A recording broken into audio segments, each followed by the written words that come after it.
But it is definitely an honor and a privilege to go ahead and to welcome our Walpole Island Residential School survivors. Please stand as we welcome to the stage Ron Deliri, Sylvia Deliri, Beverly Williams, Jenny Blackbird, and Susie Jones. These are your Walpole Island residential survivors.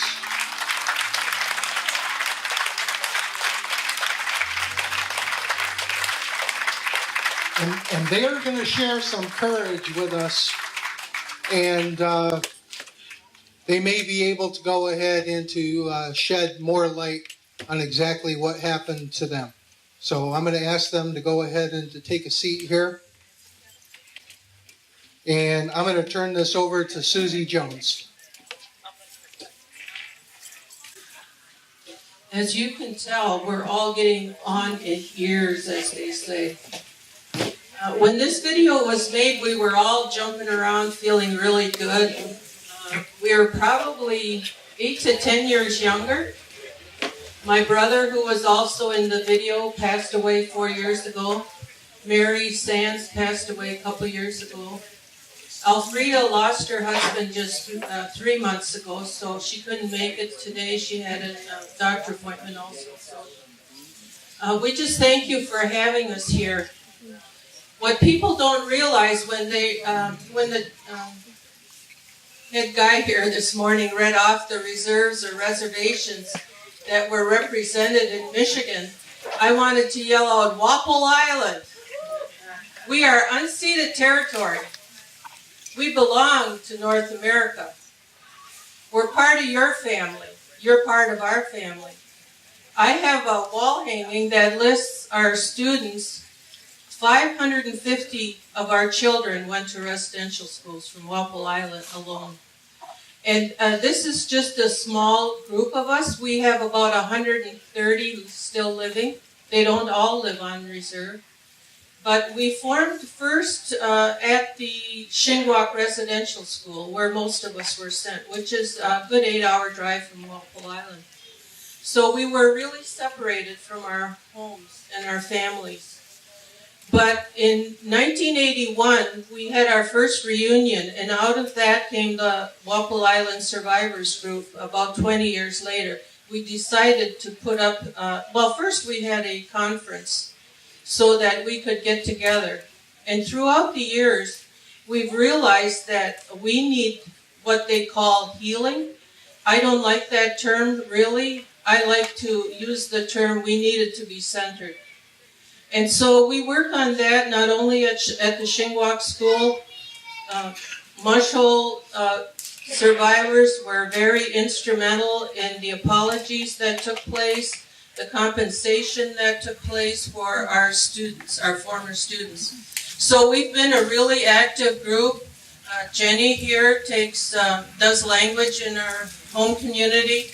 All of us are still pretty active. They think, well, we're survivors, but we don't know how to quit either. And we have quite a diverse group here. Sylvia, why don't you start out and say when you went to school, where you went to school, and when you got out? So my name is Sylvia Deliri, and I went to school when I was 9 years old. Walpole Island is comprised of about 5 islands, and my dad got a year-round job at one of the more remote islands accessible by water only. So I was to start grade 3, and because you couldn't get down there was no road, we had to go by water to go to the mainland, and so us 3 school-age children had to go to Brantford, Ontario. And I stayed there till I was 13. But I'd like to say one more important thing about my story. 100 years ago, my mother was 6 years old. And at that time, she was at Mount Pleasant Indian Residential School. And so was my dad and his brother In fact, there were a lot of people from Walpole Island went to this school.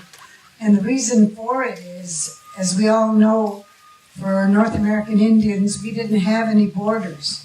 And so a lot of our relatives came from this side of the border. And Walpole is just across the St. Clair River, and we always all had Algonac, Michigan P.O. boxes. And so a lot of our people who have connections here went to this school. So I'm very honored to be here. The first time I came here was with my mother in the 70s when they had a reunion here. And so sorry to be so long-winded, but it's really important. We are connected. Language.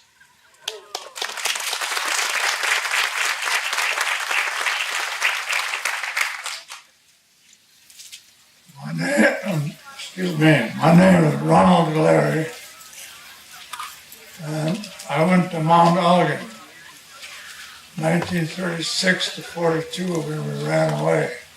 Never looked back. And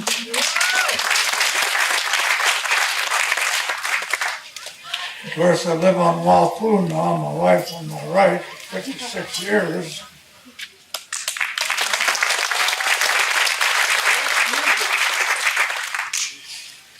But the school itself were awful mean to a lot of us kids at that particular time. And I've had a few strappings, one for another time I ran away. And we were going down the railroad tracks, and we'd sleep at night in these farmers' barns, and we'd clean up in there and clean our cows, clean our horses. We knew how to do things like that. And they'd call farmers ahead of us, "Where are you guys going?" That way. So, anyway, this went on. Well, they left my brother. He was there too. He was there when he was 4, and I was about 6. And they left him for dead. If it wasn't for the girls, they'd never found him. They seen him laying there. The principal of the school, his name was Strap, which he lived up to. And the guy that took care of the chickens beat him up and left him just lay there. Died. But anyway, now I'm in Walpole Island instead of Muncie, Ontario, where I was born. And there used to be 2 stores there, and if you blinked your eyes, you'd miss them. But what happened in 42, a lot of boys ran away from the school and joined the Army. Like a lot of us ended up in Detroit, and we were into the American armies and Air Force and Navies. I happened to be in the Army at one time. So, all these kids, I don't see too many here. I'm glad that they didn't have to go through the same thing. I thank you.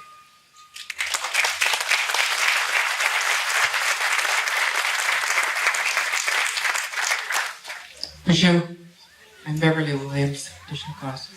I went to Shinwalk, 1950. I was there for 3 years. When they took me, I just recall going up there in a car.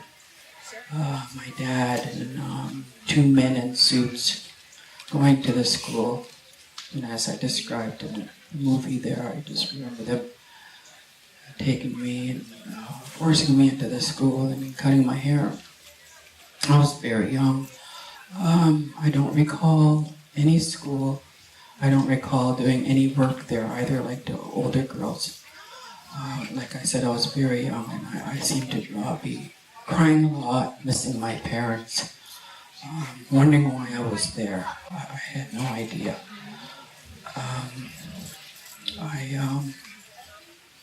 I was there, like I said, for 3 years, and coming home very disorientated, and it was just strange coming back to Walpole Island. Through the years, I worked for the band in social services, and I went to university and got my Bachelor of Social Work.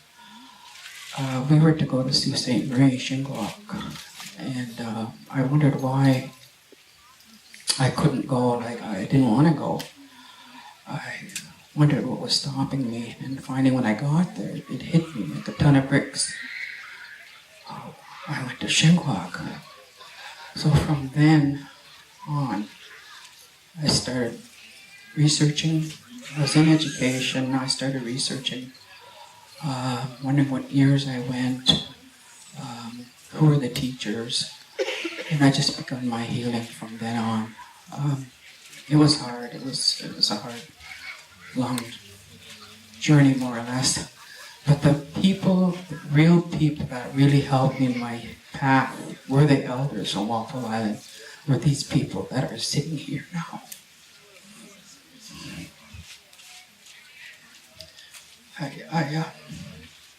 They helped me. We've had reunions, and they helped me through that. And I feel good about that.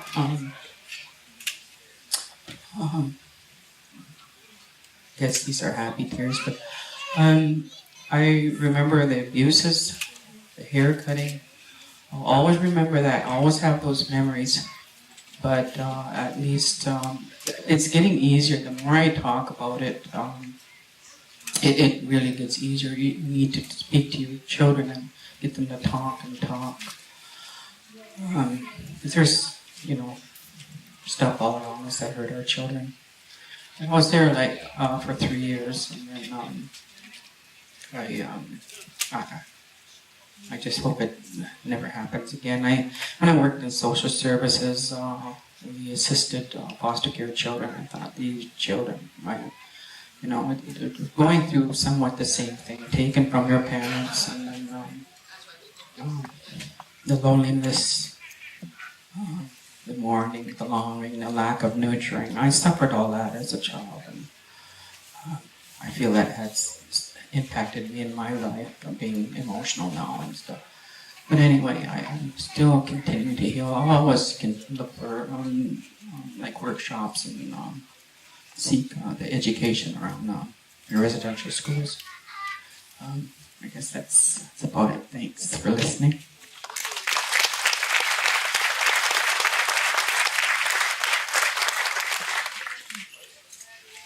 Jimmy Gretsch, Jenny Blackbird, and Industry Cause.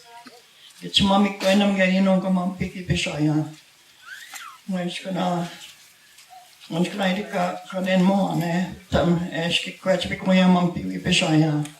Non what was Kino of Lingbook, non good Mampi AI, whence to Gund Mammy Quentum. We just getting what watch to Mamanta, Kishaya with a residential school at Brantford, Ontario, Mushroom, Kishin Kadeo. When she book any nungi, Gikchinakime, Minaka Gipshishagome, Mandasa, Nishnab Emoin, Hiki Young Unikea. Me Nishnabak, Mamanta Mampi, Keep Get Nikaswat, North America. Me Gago El Mamantam. Kanon Tachka Tek is a Nishnab Emoin Mampi, North America. Puchiga Kikitaka Awan, Wanda, Ewapski Wajik, Lindana Anishnab. Mitaskani Nongo, Eshinat Makea, Ionikea, Mabana, Bevka, Machtat Manda, residential school, a monument, Minaka Mapa, Gavi, Nakach Gavi, Susie, Mina, Sylvia. When she bungi Chinakime, El Gishichkan.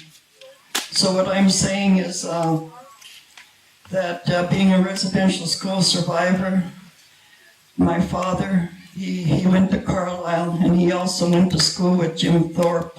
And also my oldest daughter, she went to Shingwak also. And when I speak, I have to put it down in paper because our language is not like the English language. So sometimes I have a hard time writing it down. So what I'm saying is the very first language I remember hearing as a child was Nishnawbe. It was ingrained in me as it was all around me in my family, friends, and the places that I walked and placed. The very first sounds of Nuewen of North America were Anishinaabe. Our language and knowledge was always here since the dawn of time. Our traditional language dictates that we have been here as long as the wind blows, the rivers flows, and the grass grows. Our language was the first and only language spoken on this land since time immemorial.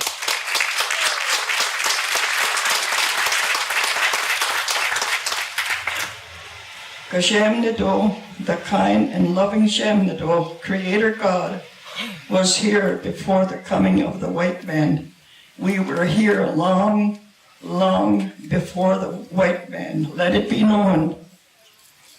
Therefore, our language, culture, is central to identity and the person's being.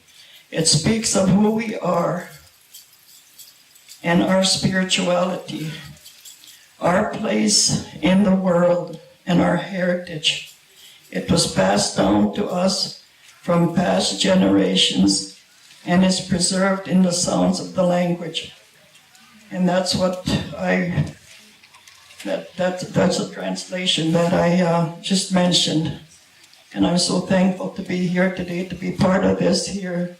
And I want to thank each and every one of you for hearing me out. Thank you, Chimiigwech.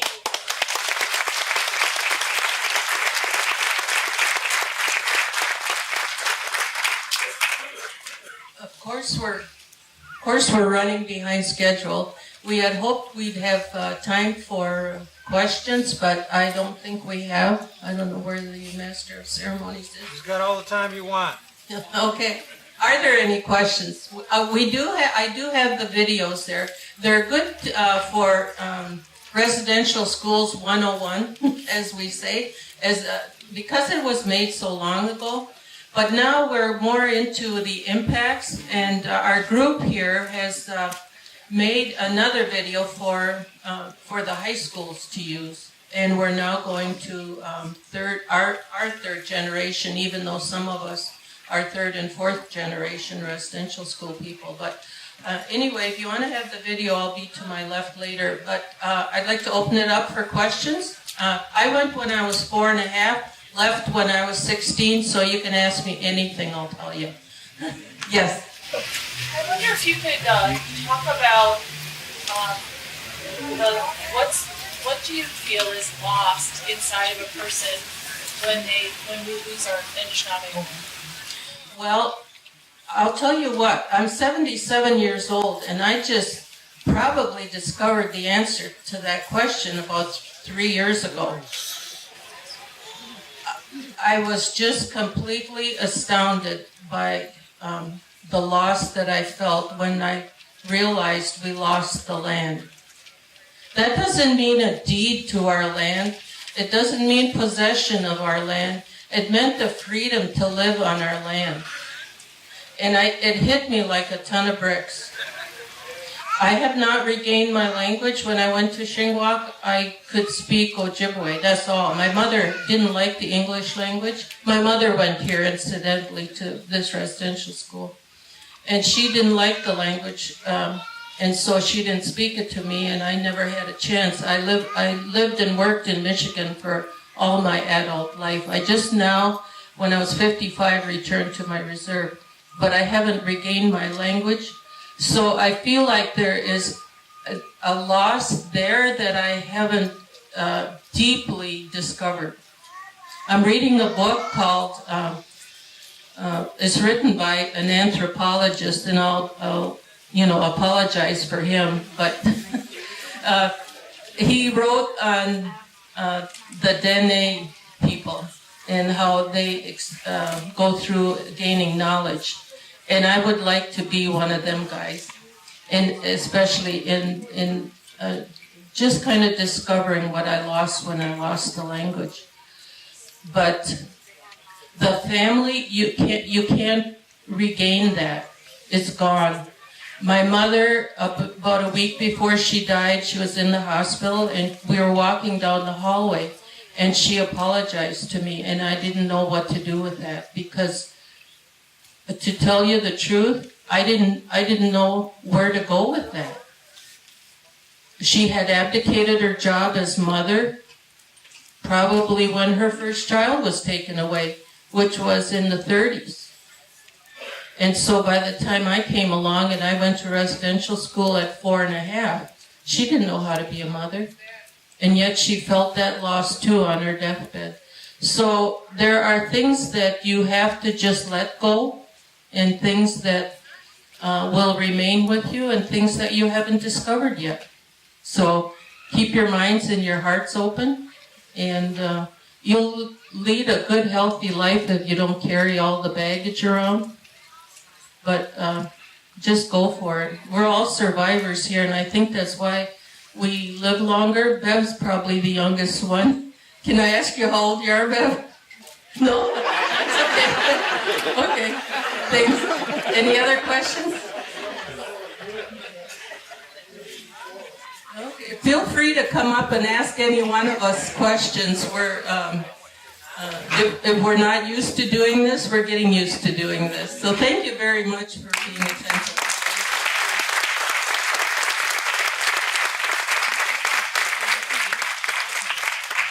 I want to let you know that I believe you're all survivors, and I wish I had your courage. God bless all of you. Well, thank you very much. Jimmy Butch, let's hear it again for our elders, Susie Jones, Jenny Blackburn, Beverly Williams, Sylvia Delary, and Ron Delary.